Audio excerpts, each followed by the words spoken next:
Hello friends, तो आइए analysis करते हैं यस बैंक के रिजल्ट का।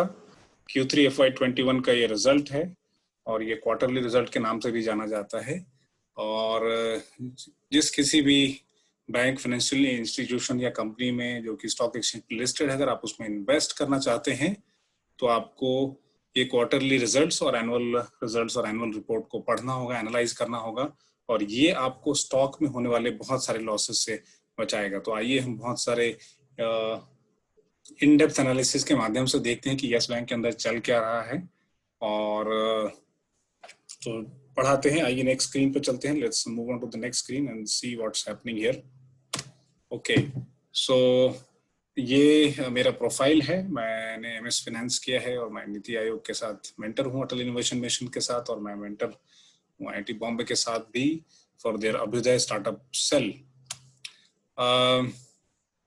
ये हमारा प्रोग्राम है जो कि एक वेल डिफाइंड प्रोग्राम है। इसमें 3 महीने और 12 महीने के ड्यूरेशन के 2 अलग अलग मॉड्यूल्स हैं, जिसमें कि हम फंडामेंटल एनालिसिस और टेक्निकल एनालिसिस सिखाते हैं। इसके अलावा एक्सपर्ट पैनल है जो कि आकर अलग अलग सेक्टर रिलेटेड जो पॉलिसी चल रही है या इन मेकिंग है, उस पर हम डिस्कशन करते हैं। और एक फ्लेक्सिबल लर्निंग अप्रोच है। अगर आप इसके बारे में ज़्यादा जानकारी चाहते हैं तो आप नीचे लिखे नंबर पे आप कनेक्ट हो सकते हैं मुझसे। ओके, तो देखते हैं कि क्या चल रहा है। और आइए इसमें थोड़ा सा हम इन डेप्थ एनालिसिस सीखते हैं। तो अगर आप एडवांसेस की बात करें, एडवांसेस जो हैं लोन्स है, तो रिटेल और MSME सेगमेंट में जो रिटेल इनका डिसबर्समेंट है, मतलब जो लोन इन्होंने दिया है वो बढ़ा है। और 12,000 करोड़ का लोन इन्होंने दिया है, जो कि 76% का ग्रोथ है क्वार्टर ऑन क्वार्टर बेसिस पे। इनका टारगेट 10,000 करोड़ का था और उन्होंने 12,000 करोड़ का लोन दिया है to retail and MSME segment. Corporate disbursement जो है वो उसका परफॉर्मेंस थोड़ा कम रहा है और वो सिर्फ 2,000 करोड़ के रेंज में है। और ये पोर्टफोलियो जो है लोन का टू कॉर्पोरेट्स, ये 5% से कम हुआ है। रिटेल और MSME जो सेगमेंट है ये 48% ऑफ द लोन पोर्टफोलियो को कंप्राइज करते हैं, और ये पहले 45% था। 45 से बढ़कर 48% हुआ है। ये एक अच्छी सूचना है और ये एक अच्छा दिशा है, क्योंकि रिटेल्स को दिया गया लोन जो होता है वो थोड़ा सा कम रिस्की होता है। छोटी कंपनीज को भी दिया गया जो लोन है वो कम रिस्की होता है। तो इस बात से जाहिर हो रही है कि ये यस बैंक जो है रिटेल कस्टमर पे और छोटे कंपनीज पे फोकस करना चाहता है। और अगर आप देखेंगे और इनका जो फोकस है, जो मैनेजमेंट ने गाइडेंस दिया है कि इसको बढ़ाकर 48 से बढ़ाकर इसको 60% करना चाहते हैं। 85% से ज्यादा जो रिटेल डिसबर्समेंट हुआ वो उसमें 7400 करोड़ के आसपास जो था वो सिक्योर्ड लोन था। तो काफी सारा अमाउंट जो था वो सिक्योर्ड था और अनसिक्योर्ड नहीं था। डिपॉजिट्स की अगर बात करें, जो कि अमाउंट आता है जो ये एक्सेप्ट करते हैं, उसमें कासा जो है एक अच्छा मेजर है, वो 13% से ग्रो हुआ।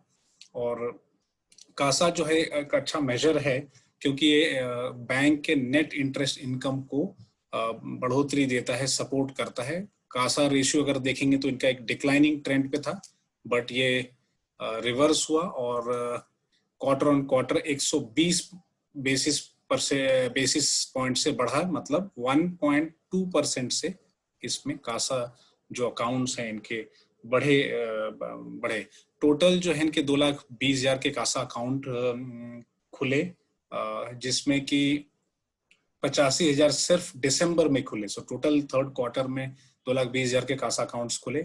सो ये current account and savings account है, और इसके कारण जो है कॉस्ट ऑफ फंड्स भी कम होता है बैंक का, क्योंकि ये जो सेविंग्स अकाउंट में जो फंड है उसी को वो लोन के रूप में देते हैं, और इसका अच्छा इम्पैक्ट पड़ता है नेट इंटरेस्ट मार्जिन पर। सो कासा रेशियो एक हेविली ट्रैक्ड रेशियो है, और जिसका कासा रेशियो अच्छा है वो बैंक अच्छा करती है, ऐसा हम जानते हैं। सो सिर्फ 2,20,000 अकाउंट जो उन्होंने क्वार्टर 3 में खोला, उसमें से सिर्फ 85,000 जो है वो दिसंबर क्वार्टर में खुले थे, और इसके पहले इन्होंने 45,000 अकाउंट जो है नवंबर में खोले। तो एक कासा पे इनका फोकस बढ़ता होगा और अच्छा परफॉर्मेंस वहां पर। इन्वेस्टमेंट गेन देखेंगे तो जो उन्होंने इन्वेस्टमेंट्स की हैं कंपनीज में, वहां पर इनको 5.4 बिलियन मतलब 5,500 करोड़ का जो है यहाँ पर इनको इन्वेस्टमेंट गेन हुआ। और रिटेल फी इनकम जो है वो भी 38% से बढ़ा। सो रिटेल से जनरेट होने वाला इनकम जो इनको एक स्टेबिलिटी प्रोवाइड करेगा वो क्वार्टर ऑन क्वार्टर 38% से बढ़ा है। क्रेडिट कार्ड का स्पेंड भी बढ़ा दिसंबर में और ये प्री कोविड लेवल्स पे आया। ये क्रेडिट कार्ड वैसे क्रेडिट कार्ड हैं जो यस बैंक ने इशू किए हैं।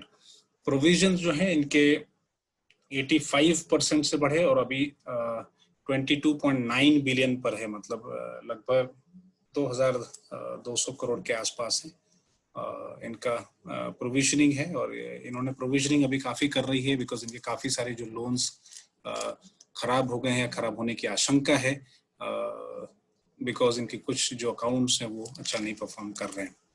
सो अगर आप देखेंगे तो 5.25 billion worth of investment provisions included 4.67 billion towards a diversified conglomerate.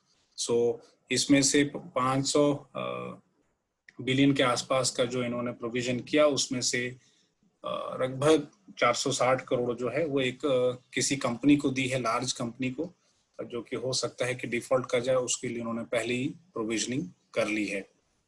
और अगर देखेंगे तो Q4 ऑफ 21 में क्वार्टर 4 जो कि जनवरी फरवरी और मार्च का पीरियड है 21 का, उसमें हायर प्रोविजनिंग की ये बात कर रहे हैं और जो कि स्ट्रेस को बढ़ा सकता है। थर्ड क्वार्टर में जो स्ट्रेस बढ़ा है उसके लिए वो हायर प्रोविजनिंग करेंगे। तो इस प्रकार से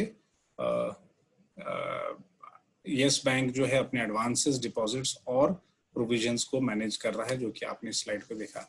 आइए थोड़ी हाइलाइट्स हम देखते हैं between Q3 21 and Q3 FY21 Q3 FY20 और इसको परसेंटेज टर्म्स में समझते हैं। तो इनकम जो इंटरेस्ट इनकम है वो 1.4% से बढ़ा। इंटरेस्ट एक्सपेंस जो है यहाँ पर एक्सपेंस इन्होंने कम किया और 15.5% से क्वार्टर ऑन क्वार्टर बेसिस पे कम हुआ है। अगर वही हम ईयर ऑन ईयर बेसिस पे देखें तो एक काफी सिग्निफिकेंट नंबर है जो कि ऑलमोस्ट 40% के आसपास से कम हुआ है। Net interest income margin, net interest income जो है 140% से बढ़ा है। क्वार्टर ऑन क्वार्टर बेसिस पे यही चीज 30%, 29.7 या 30% के आसपास बढ़ा है। नेट इंटरेस्ट मार्जिन जिसको हम निम भी बोलते हैं वो 200 बेसिस पॉइंट से बढ़ा है, जो कि बेसिकली 2 परसेंटेज पॉइंट है। क्वार्टर ऑन क्वार्टर बेसिस पे ये 30 बेसिस पॉइंट से बढ़ा है, मतलब 0.3% से ये बढ़ा है। नॉन इंटरेस्ट इनकम की अगर हम बात करें तो यहाँ भी काफी सिग्निफिकेंट जंप है। क्वार्टर ऑन क्वार्टर बेसिस पे ऑलमोस्ट 69 to 70% का यहाँ पर जंप है। टोटल इनकम देखें अगर आप तो ये 40% का जंप है क्वार्टर ऑन क्वार्टर बेसिस पे। स्टाफ कॉस्ट कम हुआ है और अदर एक्सपेंसेस जो है अगर आप देखेंगे ऑपरेशनल एक्सपेंसेस तो वो काफी बढ़ा है। टोटल ऑपरेटिंग एक्सपेंसेस ओवरऑल जो है इनका 11% से बढ़ा है। सो ये मैटर ऑफ इन्वेस्टिगेशन है कि इनका ऑपरेटिंग एक्सपेंस क्यों बढ़ रहा है। ये भी रीजन हो सकता है कि चूंकि काफी प्रोविजनिंग कर रहे हैं और उसके लिए काफी फंड्स लगते हैं तो वहां से ये फंड्स तो ये वो कॉस्ट को रिफ्लेक्ट कर सकता है। अगर कॉस्ट टू इनकम रेशियो देखेंगे तो कॉस्ट जो है इनका इनकम जनरेट करने के लिए, तो हर एक रुपये को जनरेट करने के लिए इनको 68 पैसे या 68% जो है कॉस्ट लग रहा है। अगर आप कॉस्ट टू इनकम परसेंटेज देखेंगे तो वो 1008 बेसिस पॉइंट है, मतलब इनका जो है एक्सपेंस काफी ज्यादा है अभी। और प्री प्रोविजनिंग ऑपरेटिंग प्रॉफिट जो मैं 68% की बात कर रहा था वो actually pre provisioning operating profit है।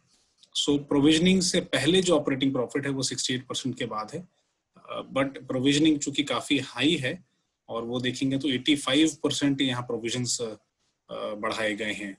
प्रॉफिट आफ्टर बिफोर टैक्स देखेंगे तो उसमें डिक्लाइन है 49.8% का। सो प्रॉफिटेबिलिटी लेवल पे ये कंपनी अभी भी, ये बैंक अभी भी ठीक नहीं कर रही है। प्रोविजनिंग बढ़ा रही है जो इनके काफी बड़े लॉसेस हो सकते हैं और उसको ये ठीक करने में काफी मेहनत कर रहे हैं। प्रॉफिट आफ्टर टैक्स देखेंगे तो 16.5%, बट इसमें कैसा है कि टैक्स ऑब्वियसली बिकॉज ये लॉस बना रही है तो उनको यहाँ पर टैक्सेस अभी नहीं भरने पड़ रहे हैं। ईपीएस देखेंगे तो 16.5% से बढ़ा है, जो कि पहले नेगेटिव परसेंटेज ग्रोथ थे, तो ईपीएस में थोड़ा सुधार। बुक वैल्यू जो पहले नेगेटिव हो चुका था वो अब 0.4 रुपए है, 0.4 रुपीज मतलब 40 पैसे के आसपास है। डिपॉजिट्स 7.7% से बढ़े हैं और एडवांसेस जो है 1.7% से बढ़े हैं। सो की टेक अवे यहाँ से ये है कि इनका नेट इंटरेस्ट इनकम बढ़ा है क्वार्टर ऑन क्वार्टर बेसिस पर ऑलमोस्ट 30% पे, लेकिन ऑपरेटिंग एक्सपेंसेस अभी भी इतने ज्यादा हैं कि प्रॉफिट बिफोर टैक्स जो है ये अभी भी एक लॉस मेकिंग बैंक है। तो इस बात को आप जरूर ध्यान में लें। थोड़े से हम की हाइलाइट्स देखते हैं ऑफ द अर्निंग्स क्वालिटी। तो अगर आप ग्रॉस एनपीएस की बात करें तो ये 19.5 से 20% के आसपास है इनका। दिसंबर 20 की बात कर रहे हैं, ये काफी एक हाई लेवल है और इसके लिए ये काफी एडिक्वेट प्रोविजनिंग कर रहे हैं। और जब आप प्रोविजनिंग करते हैं तो उसके लिए आपको फंड्स भी लगते हैं और इससे काफी सारा कॉस्ट भी आपको बेयर करना पड़ता है, क्योंकि वो फंड आप किसी को लोन नहीं दे सकते, वो आपको पैसा स्टोर करके इन्वेंट्री में रखना पड़ता है।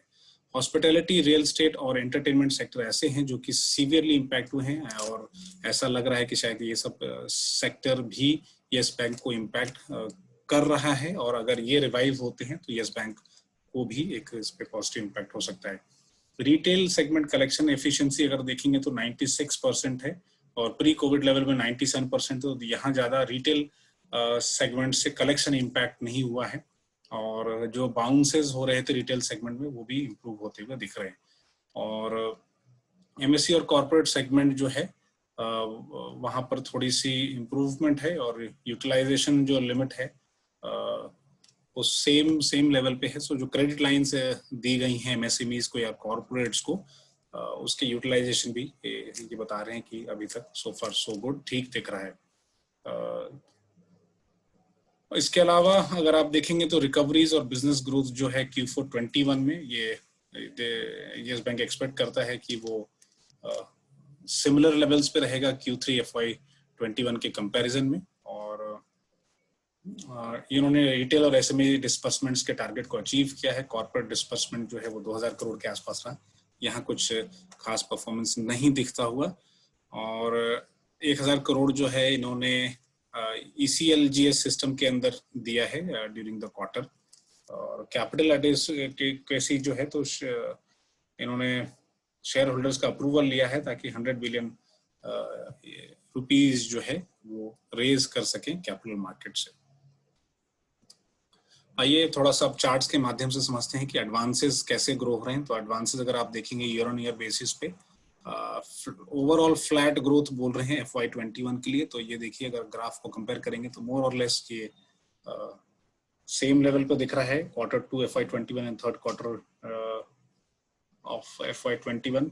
इवन फर्स्ट क्वार्टर FY 21 जो है ऑलमोस्ट सेम लेवल पे है। इसलिए ओवरऑल अगर आप देखेंगे तो फ्लैट ग्रोथ है, कुछ खासा ग्रोथ इसमें नहीं दिखता हुआ और ये FY 21 में पिकअप कर सकता है, इसकी ये बात कर रहे हैं। और रिटेल और एमएसए पे काफी जोर दे रहे हैं जो कि इनको प्रोटेक्ट भी करेगा फ्रॉम लोन लॉसेस और रिकवरी में भी हेल्प करेगा और स्टेबिलिटी प्रोवाइड करेगा as a bank. Loan book mix देखेंगे between corporate, retail and MSME तो 60% ये चाहते हैं कि रिटेल और एमएसएमई सेगमेंट को लोन दिया जाए, जो कि अभी रफली अगर आप देखेंगे तो ये 50% से कम है, रफली 48% के आसपास का ये नंबर है। कॉर्पोरेट को ये धीरे धीरे इन्होंने कम किया है जो कि 48% पे है। और अगर आप देखेंगे तो ये रिटेल सेगमेंट का पाई जो है ये बढ़ता हुआ और इन दोनों को मिला देंगे तो ये रफली जो है आई थिंक रिपोर्ट के हिसाब से कुछ 48% के आसपास है। रिमेनिंग चंक जो है कॉर्पोरेट से आता है, बट इसका शेयर कॉर्पोरेट का शेयर कम किया जा रहा है और ये आने वाले टाइम में यस बैंक के लिए और इस पर्टिकुलर बैंक के लिए ही अच्छा माना जाएगा। ओके, बढ़ते हैं रिटेल डिसबर्समेंट्स देखते हैं। रिटेल डिसबर्समेंट जो है वो बेहतर रूप पकड़ेगा और बैंक इस पे फोकस कर रही है और आप देखेंगे तो क्वाइट सिग्निफिकेंट जंप है in the retail segment between Q2 of FY 21 and third quarter of FY 21। Deposit जो है अगर आप ईयर ऑन ईयर बेसिस पे देखेंगे तो हेल्दी और स्टेबल रहा है और यहाँ per year on year growth की अगर बात करें ये जो ग्राफ है तो ये इन द लास्ट 3 क्वार्टर्स ये इम्प्रूव ही हुआ है। और ये एक इम्पॉर्टेंट फैक्टर है बिकॉज बिना डिपॉजिट के ये बैंक लोन भी नहीं दे पाएगी, तो डिपॉजिट्स का बढ़ना बहुत बहुत ज़रूरी है। ये FY19 के बाद अचानक से ड्रॉप हो गया जब इन्वेस्टर रिटेल सेगमेंट का कॉन्फिडेंस ड्रॉप हुआ। ये आप देखेंगे ये लगातार बढ़ रहा है, बट एक सडन जो है डाउनवर्ड ट्रेंड आया, एक काफ़ी बड़ा झटका यहाँ पर है, और इस पे इनका फोकस ज़्यादा है। आइए कासा रेशियो देखते हैं। तो Kasa ratio so far it was on a declining trend. अगर आप ये देख रहे हैं तो ये डिक्लाइनिंग ट्रेंड है for the last couple of quarters. However third quarter में रिवर्सल हुआ है और ये 25% से थोड़ा सा ऊपर बढ़ता हुआ, जो उन्होंने बात की कि ये 1.2% का इसमें इन्होंने या 120 बेसिस पॉइंट का इन्होंने यहाँ पर रिवर्सल देखा है। सो ये ग्राफ में भी हमें दिख रहा है कि कासा रेशियो जो है अब इम्प्रूव हो रहा है इनका। अगर आप टर्म डिपॉजिट्स की बात करें, जो टर्म डिपॉजिट्स हैं, जो कि जिसमें कि एक फिक्स टर्म के लिए कॉर्पोरेट या रिटेल पैसा डालते हैं और उसमें इंटरेस्ट कमाते हैं, तो इसका भी ट्रेंड आइए हम एनालाइज करते हैं। तो ये ब्लू जो है वो रिटेल का है और मोर और लेस फ्लैट है, बट अगर आप देखेंगे तो थोड़ा सा ये बढ़ता हुआ एंड ये अब ट्रैक्शन पकड़ रहा है इसी बात की वो यहाँ पर कर रहे हैं। That is what they talking about. And term deposits retail से वो ज़्यादा लेना चाहते हैं। HDFC भी एक ऐसा बैंक है और IDFC फर्स्ट बैंक भी एक ऐसा है जहाँ पर रिटेल पे काफ़ी फोकस है। HDFC बैंक का अभी तक फोकस रिटेल पे था, अब वो कॉर्पोरेट पे भी थोड़ा फोकस करना चाहते हैं, बट IDFC फर्स्ट बैंक जो है it wants to become another HDFC bank. And all the banks understand, सभी बैंक्स ये समझते हैं कि अगर उनको स्टेबल अर्निंग्स चाहिए तो रिटेल पे फोकस करना होगा। ओके, आइए देखिए कॉस्ट टू इनकम रेशियो। तो कॉस्ट टू इनकम रेशियो काफी शॉर्ट अप हो गया था, ऑलमोस्ट 100%। तो जितना कमा रहे थे उतना वो गंवा रहे थे, बट ये धीरे से कम होना शुरू है और अभी जो है 40% के आसपास है। और यही चीज थर्ड क्वार्टर ऑफ FY20 में, ठीक 1 साल पहले बहुत शॉर्ट अप हो गया था, अभी एक डिक्लाइनिंग ट्रेंड है। तो ये आने वाले वक्त में हो सकता है कि इस बैंक को ऑब्वियसली अच्छा तो है ही, और आने वाले समय में हो सकता है कि इस बैंक के अर्निंग्स को सपोर्ट करे अगर लोन रिकवरीज वगैरह ठीक तरीके से हो रही हैं। और देखिए bank has stated that they will not replace natural attrition. तो ये जो है एक इम्पॉर्टेंट बात कर रहे हैं कि ये देखिए ब्रांचेस और एम्प्लॉइज हैं, तो एक नेचुरल एट्रिशन रेट होता है जिस रेट पे लोग जॉब छोड़कर जाते हैं। जो लोग जॉब छोड़कर जा रहे हैं उनको वो फिर रिप्लेस करने की बात नहीं कर रहे हैं। सो हायरिंग पे रोक रहेगी, तो हायरिंग जो है चेंज नहीं होगा और नंबर ऑफ ब्रांचेस भी कम किए जाएंगे, इससे कॉस्ट पर इम्पैक्ट पड़ेगा और अर्निंग्स डेफिनेटली बढ़ेगी।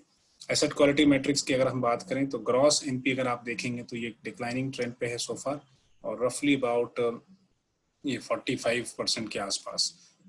नेट नॉन परफॉर्मिंग एसेट्स अगर देखेंगे, जो एसेट्स या लोन्स नहीं परफॉर्म कर रहे हैं, तो वो उनका भी एक डिक्लाइनिंग ट्रेंड है और रफली 8 से 10% के आसपास है। और प्रोविजनिंग रेशियो अगर देखेंगे तो ये बढ़ा हुआ है, काफ़ी ज़्यादा इन्होंने प्रोविजनिंग इसकी कर रखी है। ओके, आइए चलिए हम नेक्स्ट स्लाइड पे चलते हैं। और कैपिटल जो है टियर 1, उसमें भी जो इक्विटी है, इक्विटी से आने वाला जो कैपिटल है वो कैसा है, तो अगर आप देखेंगे तो it has definitely jumped in the second quarter. Third quarter में भी ये काफ़ी बढ़ता हुआ ये परसेंटेज टर्म्स में है, तो ये रफली अबाउट 13-13.5% के आसपास है। और तो ये एक एडिक्वेट कैपिटल रेशियो मेंटेन करना चाहते हैं ताकि जो भी लॉसेस हो रहे हैं उसको ये कुशनिंग प्रोवाइड कर सके, सहा जा सके। और इनका फोकस अभी कैपिटल एडिक्वेसी रेशियो या जो कैपिटल रेज करने में और सही तरीके से रेशियो मेंटेन करने में है, जो कि इनकी लॉसेस को कुशन प्रोवाइड करेगा, क्योंकि लॉसेस जो हैं वो इक्विटी से ही बुक किए जाते हैं। ओके, और देखिए थोड़ा आगे बढ़ते हुए तो हम FY21 एक्सपेक्टेड 22 और 23, तो थोड़ा फ्यूचर की बात करते हैं क्या दिख रहा है। यहाँ अगर आप नेट इंटरेस्ट इनकम देखेंगे तो 84,000 मिलियन रुपीस है, मतलब 8,402 करोड़ के आसपास। ये 92,000 मिलियन रुपीस पे दिखता हुआ अगले साल, और FY23 में 1,03,000 मिलियन के आसपास। सो ये एक्सपेक्ट कर रहे हैं कि इनका जो नेट इंटरेस्ट है वो बढ़ेगा। प्री प्रोविजनिंग ऑपरेटिंग प्रॉफिट, उसमें भी जो प्रोविजनिंग के पहले लॉसेस के लिए जो प्रोविजंस बनाते हैं, जो फंड्स अलग से रखते हैं, उससे पहली वाली जो प्रॉफिट है ऑपरेटिंग प्रॉफिट, उसमें भी एक मार्जिनल इंप्रूव है between FY21 expected and FY22 expected. 23 में थोड़ा सा जंप है, अगर आपको यहाँ दिख रहा है। पैट जो है ओवरऑल नेगेटिव आएगा। ये एक्सपेक्टेड पैट जो है profit after tax yes bank का नेगेटिव होगा इस साल में FY21 में, मतलब कि अप्रैल 2020 से लेकर मार्च 2021 तक। FY21 में ये रिवर्सल, पैट में रिवर्सल की संभावना है, और ये प्रॉफिट पॉजिटिव प्रॉफिट पोस्ट कर सकता है, और 23 में ऐसा लगता है कि ये जंप करेगा। ये रिसर्च रिपोर्ट या ब्रोकरेज रिपोर्ट जो है निर्मल बैंक की तरफ से बनाई गई, बहुत अच्छा रिपोर्ट बनाते हैं, और उसी की मैं एनालिसिस कर रहा हूँ। EPS देखेंगे तो ऑब्वियसली बिकॉज प्रॉफिट नेगेटिव है तो अर्निंग पर शेयर भी नेगेटिव रहेगा इस साल। अगले साल से थोड़े से इंप्रूवमेंट की संभावना है। प्राइस टू अर्निंग्स अगर देखेंगे तो थोड़ा सा यहाँ प्राइस टू अर्निंग्स जो है थोड़ा यहाँ बढ़ता हुआ, ऑब्वियसली बिकॉज अर्निंग्स जो है हिट है। जब अर्निंग्स बढ़ेगी, जब डिनोमिनेटर बढ़ेगी, तो प्राइस टू अर्निंग्स नेचुरली जो है कम हो जाएगी। आइए थोड़ा सा ग्रॉस NPAs और नेट NPAs को भी हम देख लें। ये 17%, 17% के आसपास अभी है, 14% होगा और बाद में 11% के आसपास हो सकता है। नेट NPAs जो है उसमें भी एक डिक्लाइन यहाँ दिखता हुआ। Return on asset obviously negative है, और रिटर्न ऑन इक्विटी भी नेगेटिव रहेगा इस साल। इसमें थोड़ी सी improvement, so 0.4% versus 3.7% return on equity. तो ये 2022 से ही, मतलब कि अप्रैल 2022 से लेके मार्च 2023 में ही इसमें कुछ रिवर्सल या अच्छी रिजल्ट्स आने की संभावना है। उससे पहले आप नेगेटिव रिजल्ट्स ही देखेंगे। ओके, और इन्होंने थोड़ा से, निर्मल बैंक ने थोड़ा से एस्टिमेट में चेंज किया है। तो पहले ये इन्होंने FY21 का जो एस्टिमेट है वो दिया था 77,000 मिलियन रुपीस के आसपास, अभी 84,000 के आसपास। तो यहाँ थोड़ा सा जो है नेट इनकम ऐसा लग रहा है कि बढ़ा है, और एस्टिमेट्स भी बढ़े हैं। निम जो है, निम परसेंटेज वो भी बढ़ता हुआ यहाँ दिखा है, तो 3.4 वर्सेस 3.6 बेसिस पॉइंट, और ऑपरेटिंग प्रॉफिट भी यहाँ पर इन्होंने एस्टिमेट्स जो है चेंज हुए। अगर आप एक्चुअल परफॉर्मेंस देखें वर्सेस एस्टिमेट्स, तो आइए हम थोड़ा इसको कंपेयर कर लेते हैं कि कितना एक्चुअल रहा और कितना एस्टिमेटेड रहा। सो अगर आप Q3 FY का एक्चुअल परफॉर्मेंस देखेंगे 21 का, तो 25,000 जो है 25,600 मिलियन, मतलब रफली 2,500 का इनका नेट इंटरेस्ट का एक्सपेक्टेशन था, का एक्चुअल आया, और एक्सपेक्टेशन जो था वो 20,000 मिलियन, मतलब 2,000 करोड़ के आसपास। सो प्लस 24% इन्होंने सरप्राइज एलिमेंट दिया है नेट इंटरेस्ट इनकम में। सो नेट इंटरेस्ट इनकम जो है एनालिस्ट के एक्सपेक्टेशंस के, जो ब्रोकरेज हाउसेज हैं उनके एक्सपेक्टेशन से ज्यादा यहाँ पर नेट इंटरेस्ट इनकम आया है। प्री प्रोविजनिंग ऑपरेटिंग प्रॉफिट निर्मल बैंक ने एक्सपेक्ट किया था कि कुछ 14,000 मिलियन के आसपास, मतलब 1,400 करोड़ के आसपास रहेगी, और वही जो है वो 2,200 करोड़ है। तो यहाँ पर काफी अच्छा जंप, 63% का एक एक्सपेक्टेशन से अबव, और ये अच्छी बात है। पैट अगर आप देखें तो Q3 में इन्होंने एक्सपेक्ट किया था कि 3,760 मिलियन, या मतलब 376 करोड़ के आसपास होगा। ये निर्मल बैंक का एक्सपेक्टेशन था, बट हुआ सिर्फ 150 करोड़ के आसपास, और इसमें 59.9% है। तो यहाँ पर काफी गिरावट है, और इसमें प्रोविजनिंग भी जो है, बिकॉज इन्होंने प्रोविजनिंग बढ़ा दी है, उसके भी कारण ये पैट गिरा है। ओके, थोड़े से की रेशियोज देखते हैं, और फिर कैपिटल एडिक्वेसी रेशियो देखते हैं, और अब हम अपनी प्रेजेंटेशन के एंड में आ रहे हैं। तो अगर आप इन फिगर्स को कंपेयर करेंगे तो नेट NII ग्रोथ जो है इस साल पॉजिटिव दिखता हुआ। Pre provisioning operating profit growth जो है वो नेगेटिव में है। प्री प्रोविजन प्रॉफिट ग्रोथ, तो प्रॉफिट नहीं बढ़ा है प्री प्रोविजन से पहले। पैट भी जो है वो नेगेटिव, पैट ग्रोथ भी नेगेटिव दिख रहा है। डिपॉजिट ग्रोथ अगर देखेंगे तो अच्छी बात यह है कि ये नेगेटिव से पॉजिटिव टर्न हुआ है। एडवांसेस में ग्रोथ भी नेगेटिव से पॉजिटिव, मार्जिनल इंप्रूवमेंट है 1% का, बट हुआ है। CD रेशियो अगर देखेंगे तो क्रेडिट टू डिपॉजिट रेशियो जो है इसमें 114% के आसपास है। तो जितना ये दिस इज अराउंड 114, और ये नंबर जो है आप धीरे धीरे कम होते हुए देखेंगे। कासा जो है, कासा में ऑलमोस्ट मोर और लेस अगर मैं पिछले 1 साल का देखूं तो फ्लैट ही दिख रहा है, और फिर जाकर ऑलमोस्ट फ्लैट रहने वाला है कासा रेशो, तो इसी के आसपास। तो बहुत कोई सिग्निफिकेंट इंप्रूवमेंट कासा में नहीं दिखता हुआ going forward. Cost to income ratio अगर देखेंगे आप तो 49% था, ये थोड़ा बढ़ता हुआ FY22 में, और फिर ये कम होगा। तो एक स्पाइक आएगा FY22 में जहां कॉस्ट टू इनकम, बट ऐसा लग रहा है कि 48% के आसपास इनका कॉस्ट टू इनकम रेशियो रहेगा। कॉस्ट टू एसेट अगर देखेंगे तो एसेट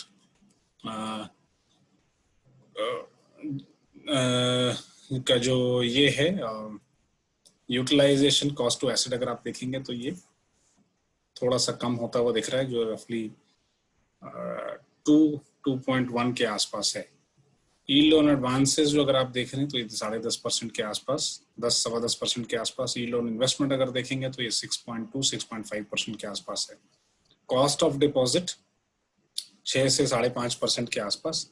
यील्ड ऑन एसेट जो है 9.2 से 9% के आसपास इनको एसेट से फायदा मिलेगा। कॉस्ट ऑफ फंड्स इनका 5 से 6% के आसपास रहा है, तो बहुत ज्यादा कम नहीं हुआ है despite the interest rate fail, despite the interest rate corrections या लोअर साइड पे, बट कॉस्ट ऑफ फंड्स इनके लिए अभी भी हाई दिख रहा है। निम जो है 3.6-3.5 के आसपास ये दिखता हुआ।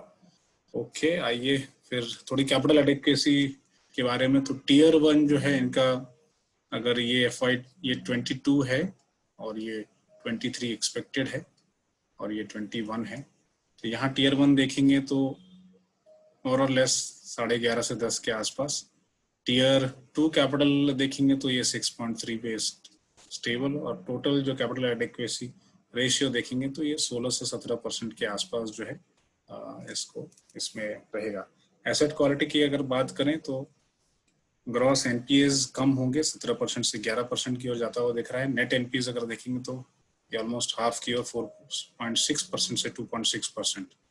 प्रोविजनिंग कवरेज जो है इन्होंने काफी कर रखी है, तो 76-78% के आसपास इन्होंने प्रोविजनिंग कवरेज दे रखा है।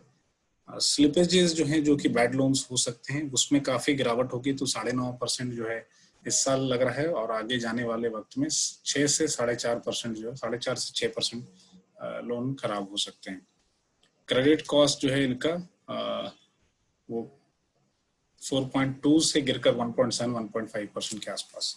ROA RE की बात करें तो वो सिर्फ आप 22 और 23 में ही देख सकते हैं, FY21 में देखने का कोई मतलब नहीं है, बिकॉज वो नेगेटिव ही रहेगा।